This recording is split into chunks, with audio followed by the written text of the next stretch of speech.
In this quotation, Hine depicts the horrors and shame of child labor being widely used as cheap work in the United States. The vision of deformed and sick children couldn't even be explained properly to those who have not witnessed the crime firsthand. As a photographer, Lewis Hine decided not to tell America, but to show them. But what is child labor? As industrialization increased in America during the late 1800s, many people moved from farms and small businesses into urban areas for factory work. Children were often targeted because factory owners viewed them as cheaper, more manageable, and less likely to strike. At first, child labor wasn't considered a problem. Some thought it was completely acceptable. Some even denied its existence.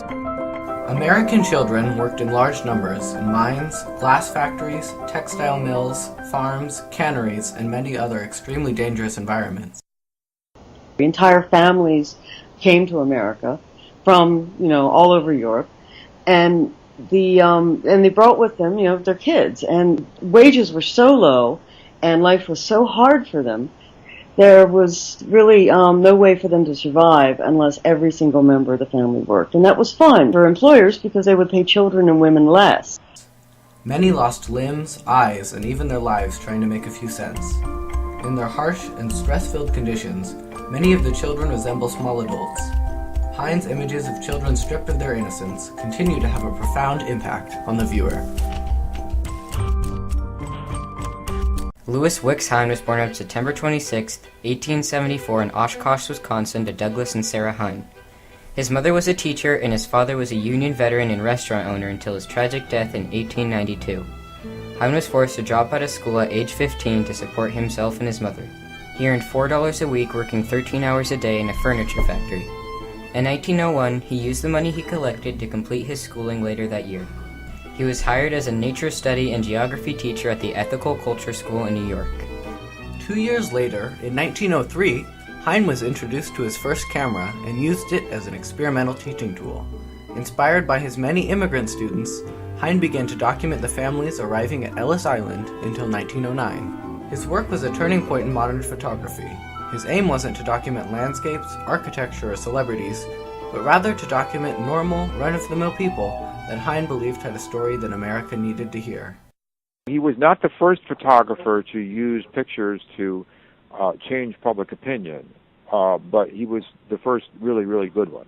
There was a photographer that preceded him named Jacob Riis, and he took pictures of really bad living conditions in tenements in New York in the late 1800s.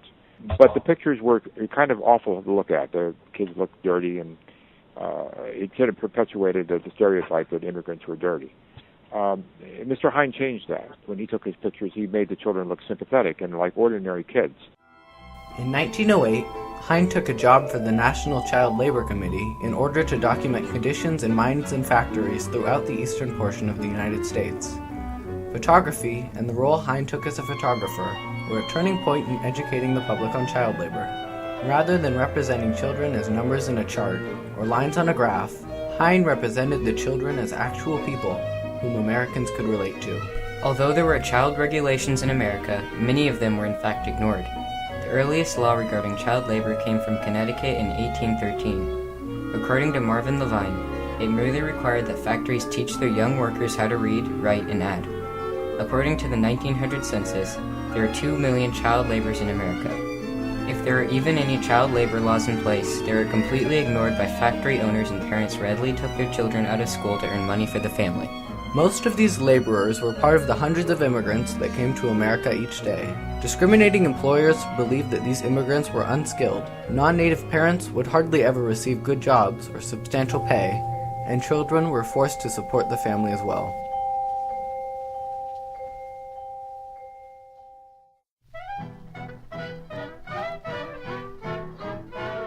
Working conditions were most likely the worst part of child labor. Children as young as 3 would have to wake up each day and go to work. The working conditions for that child depended on what job they had. Field workers, they would rarely wear shoes and suffered from fatigue and infection. Sadly, they were easily trampled by large, heavy, dangerous farm equipment. Renters, itinerant Texas farmers who rent a farm for a year or so and then move on, giving them nomadic habits, and everything is temporary. House unpainted and ill cared for. The children from 5 years old and upward pick cotton and help with the farm work, but get little or no schooling. It is estimated by State University that 300,000 children are thus affected in Texas alone. Beginning with the 5-year-old girl here who picks some, all work including the woman.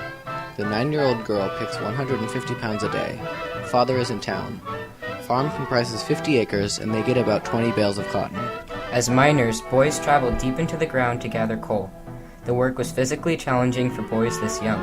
They would often suffer lung damage after inhaling large amounts of coal dust. Miners were frequently injured from falling rocks and wounds from pickaxes. The children would have to work from 7 a.m. to 5:30 p.m. every day. Hine's caption for this photo reads, "Frank, a miner boy, going home, about 14 years old, has worked in the mine helping his father pick and load for 3 years, was in hospital for 1 year when leg had been crushed by a coal car." Newsies were young boys who tried to sell things, mostly newspapers, to people on the streets. These children were often verbally abused by the people they tried to sell papers to. They slept outdoors and were susceptible to fatal diseases that were too expensive to treat. How insignificant a newsie is in comparison with matters of state. Peter Pepe, 24 Wanders Court, 10-year-old newsie, selling on the Capitol steps. Been selling for 2 years, makes 20 cents a day. His father is lounging at the left of the photo at the side of pillar. The boy begins selling at 5 a.m. Sundays. The youngest of the children would go to work in seafood factories with their parents. They would shell oysters and gut fish with dangerously sharp knives. Oyster shells littered the ground and caused cuts and infections on the barefooted children. Hine's quotation for this photograph reads, "All are workers in the Ross Cannery, Seaford, Delaware. The smallest girl seen in the picture was at work 8 o'clock in the morning of the investigation and was seen the same night at 9 p.m. During one visit of the investigators, about 2 p.m., she was absent. She appears to be about 5 years of age and works irregularly in the cannery, exposed to the dangers of unprotected belting. Her mother works beside her.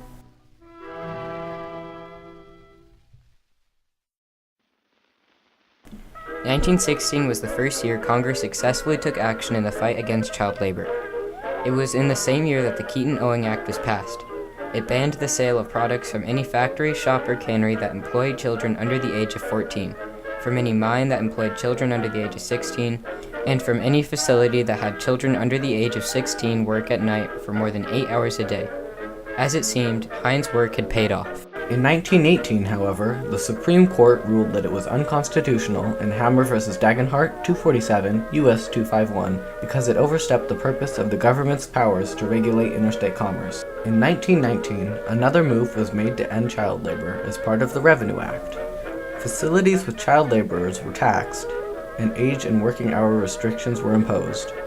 Unfortunately, this bill met a similar fate as the Keating-Owing Act, and was struck down as unconstitutional in 1922. 2 years before Hine's death, the Fair Labor Standards Act of 1938 was passed. Now children under 16 weren't allowed to work during school hours or in conditions that may adversely affect their health. 18 was the new minimum age for loggers and miners. Unfortunately, workers like paperboys and farm workers weren't addressed. For many reasons, Hine's work was a turning point in American history. He introduced new ideas into the practice of photography, as well as more important improvements in the field of child labor.